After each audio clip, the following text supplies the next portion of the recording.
Students, आज हम लोग पढ़ेंगे chapter 5 torch bearers. Torch bearers यानी पथ प्रदर्शक। इसे लिखा है W.M. रेबर्न ने। W.M. Rayburn is a famous English writer who writes on games and sports and general topics. His style is journalistic. Sometimes he writes on political and social subjects. तो W.M. Rayburn एक famous English writer हैं। अधिकतर games और sports के बारे में लिखते हैं। इनकी जो स्टाइल है वो पत्रकारों की तरह है। कभी कभी ये पॉलिटिकल और सोशल सब्जेक्ट्स पे भी लिखते हैं। आइए जानते हैं इस लेसन के बारे में। Once a merchant had toiled hard and had made a lot of money.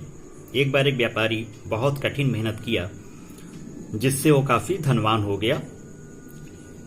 उसके 2 पुत्र थे, तो वो समझ नहीं पा रहा था कि मैं अपने संपत्ति का बंटवारा कैसे करूं, बड़े को कितना दूं, छोटे बच्चे को कितना दूं। तो उसने उन बच्चों को अपने पास बुलाया। Once upon a time, many centuries ago, there lived an old merchant.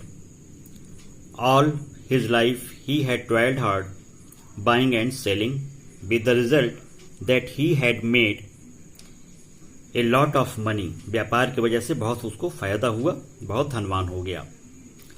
As the years went by, जैसे जैसे ईयर्स साल बीतते गए, he laid by more and more riches, और धनवान होता गया। But the day came when he felt that he had not long to remain in this world. उसको लग गया कि अब मेरी मृत्यु नजदीक है, तो उसने डिसाइड किया कि मैं अपनी संपत्ति का बंटवारा अपने दोनों पुत्रों में कर दूंगा। तो उसने एक तरकीब निकाली कि जो उसका पुत्र ज्यादा चालाक होगा उसको वो प्रॉपर्टी अपनी दे देगा। Calling the young man, he said to them, "Here are 2 rupees. I want you to take 1 rupee each and then to go out separately and buy something which will fill this house." तो छोटे बच्चे को बुलाया, पुत्र को बुलाया और कहा कि यहाँ पे 2 रुपए हैं। मैं चाहता हूं कि तुम और तुम्हारा भाई 1-1 रुपए ले लें और कुछ ऐसा लाएं जिससे कि पूरा घर भर जाए। तो दोनों बच्चों ने देखा और उनको समझ में नहीं आया कि 2 रुपए में ऐसा क्या चीज मिलेगा जिससे कि पूरा घर भर जाए। तो व्यापारी के दोनों बच्चे रास्ते में निकल गए कि आखिर क्या खरीदें 1 रुपए में कि पूरा घर भर जाए। ऑल द शॉप्स, और घूमे सब, लेकिन कुछ भी ऐसा नहीं मिला जिससे 1 रुपए में पूरा घर भर जाए। बड़ा बच्चा बाजार गया और उसने 1 रुपए से भूसा यानी हे खरीद लिया और उसे लेके घर आ गया।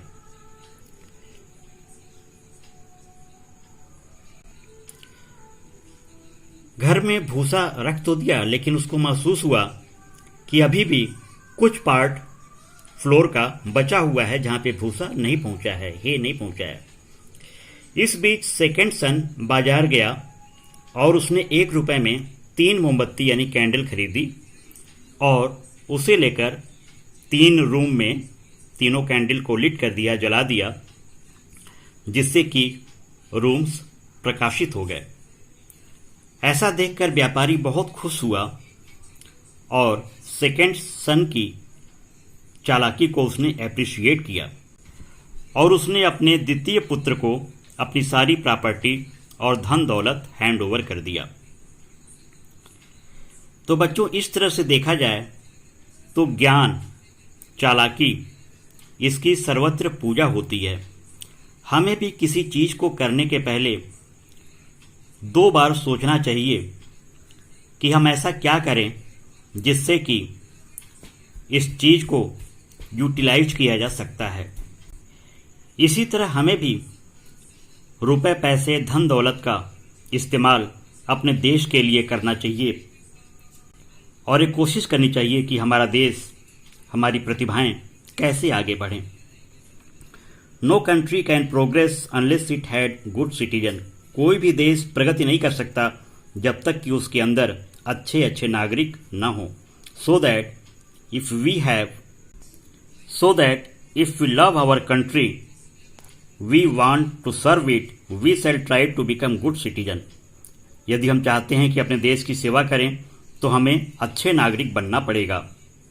While we are at school, this is what we should be doing. अगर हम स्कूल में हैं तो हमें क्या करना चाहिए? We should be training ourselves in citizenship and cultivating the characteristics of a good citizen. If we have do this, then when we leave school and home and go out into different parts of our country, we shall be able to fill it with the light of good citizenship. यदि हम school में अच्छी शिक्षा प्राप्त करें और इसके बाद शिक्षा प्राप्त करने के बाद हम देश को प्रकाशित कर सकते हैं, तो हमें एक अच्छे नागरिक बनने का प्रयास करना चाहिए। अच्छे नागरिकों से ही देश की तरक्की होती है, देश की उन्नति होती है। सेकंड स्टोरी गुरु नानक के बारे में है। एक बार गुरु नानक और उनके शिष्य मर्दाना किसी गांव में गए। गांव के लोगों का व्यवहार उनके प्रति बहुत बुरा था। तो गुरु नानक ने उन लोगों को आशीर्वाद दिया या कर्ज दिया कि भगवान करें इस गांव के लोग इसी गांव में रहें।